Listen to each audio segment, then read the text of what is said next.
What is the most effective email marketing strategy? I'm going to answer that question. Give me the next 10 minutes of your time, and I'm going to tell you exactly what it is and how you do it.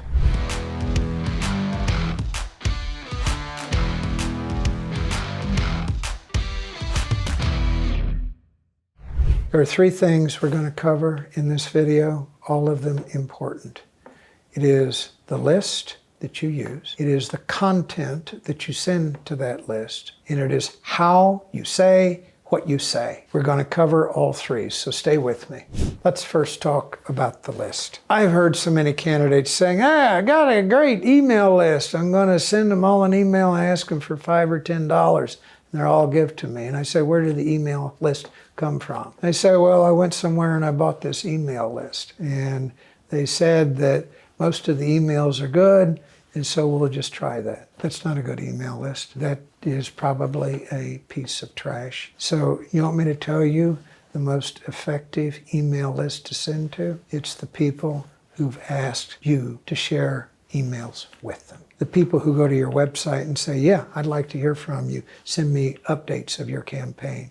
The people who volunteer and leave their email address and hope that you'll contact them to do something. The people who go to your contact page and say, here's my phone number, here's my email address, please call me when there's something to do. It's the people who respond to your social media post and leave their email address and their phone number for you to get in touch with them. It's the recipe that you promised to send people of your grandma's favorite peach pie if they just give you their email address and download it. That's one of the ways that you acquire your own list. Now, let me keep going here. It's the ads that you may run on Facebook saying, let's stay in touch. I am fighting for this. I want your help. Please sign up because I want you to be part of our movement. That is a proactive way to accumulate email addresses. This is the best list you're ever going to grow because it is yours. It is organic, and people have voluntarily given you their email address. Those people are the ones most likely to give to your campaign when you ask. Now, there are other places to go for a good email list. One is you can buy a list of people who have given to certain political candidates. There are vendors in Washington and elsewhere that specialize in brokering lists of people who've given to candidates in other states, in other jurisdictions, who have similarities to you or the same ideological bent. You can buy them. You can also rent them to firms that will try emailing them or texting them to see what kind of response they get. And what they'll do is they'll test 5 or different kinds of lists. They'll find 2 or 3 that work better than the others, and they'll say, okay, we rented this, but we're raising a lot of money or getting a lot of volunteers from this list, so we might as well buy it and use it. There's a final way to get a good email list. There are vendors in this country that specialize in matching the names of registered voters to a known firm that will validate every email they can find to a particular voter. They sell those. If you'd like to know where to find a vendor that matches email addresses that are known to be good to registered voters in your jurisdiction, leave a comment in the comment section and I'll tell you where to get it. Once you have a good list, it's time to decide what your content is going to be.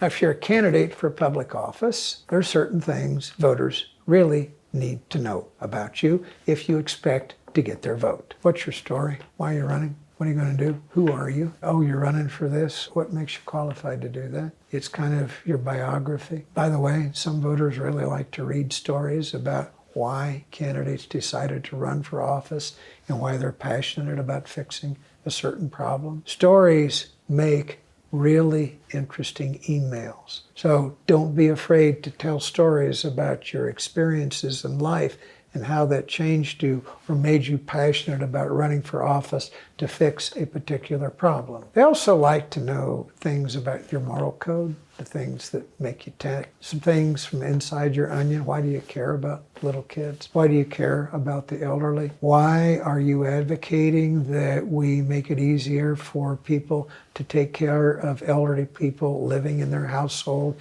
perhaps an uncle or an aunt or two parents? They would appreciate knowing a little bit about your notions of right and wrong, good and evil, how you make judgments, the stuff that grounds your moral code, that dictate to you how you react to certain things. They love to know what you're going to do for them, what problems you're going to solve, why you think it's important, how you are going to lift their wages, how you are going to create more jobs, how you're going to tamp down the cost of living, what you can do with a policy that will allow them to buy things at a cheaper price, perhaps even trade policy. What are you going to do about immigration and other issues of our time to fix a problem that we've had for a long time? The other thing that I'd say is really important at some point in the content that you distribute with email is what makes you better than your opponent. It is not a crime to make clear to the people on your email list what you're going to do differently than your opponent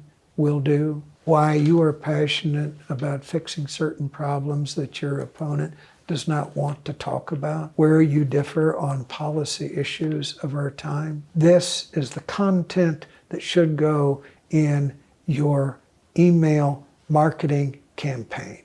And before I leave that subject, I'm going to mention something. Never, ever use more words to say something than you absolutely have to use. Too many words waste the time of the reader. They get lost. Learn how to write concisely and clearly. Never ever send an email that doesn't make someone more likely to vote for you or less likely to vote for your opponent. I'm going to turn to some rules of execution here because a lot of candidates, I notice, neglect to do this. It is a subject line that entices people to open your email. A boring subject line will get your email ignored. Say something that creates curiosity. Say something that sounds halfway interesting. Tell them that what they're going to hear in so many words can make a difference in what they spend to live in your community. The best email marketers I know spend as much time debating a subject line as they do the content of their email, because if the subject line doesn't entice people to open your email, it will never be read. This also goes into the category of how you say what you say. Pictures in an email enhance the presentation of your email. If you can do emails that contain links to videos that they can watch on YouTube, it enhances the presentation of your page. It makes it more interesting than mere words on a screen. Always include your logo. Always include your slogan when you send an email. Personalize it if you can.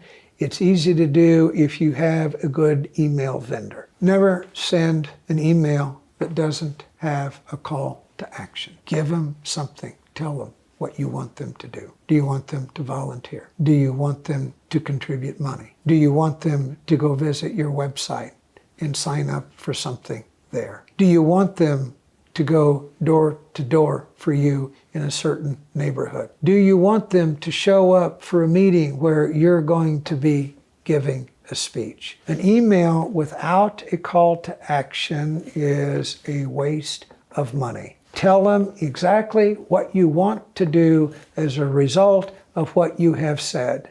It is a great way to get people engaged. If you don't do it, they won't know what to do about what you said. You cannot have an effective email campaign if you don't monitor the results of what you're doing. There are 3 key metrics when you send to an email list. Number 1, how many of those emails were actually delivered? If it's less than 100%, why didn't they go through? Could be a bad email, Could be an email that's no longer used. It's undeliverable. Get that trash off your email list immediately because it's just wasting money. Second thing you want to know is when you've sent an email, how many people opened it. In politics, if you get a 20 to 30% open rate on your emails, actually, that's pretty good for political campaigns. If you're getting below 10%, there's something wrong with your subject line. Think about how you can redo it, send the same email to the same list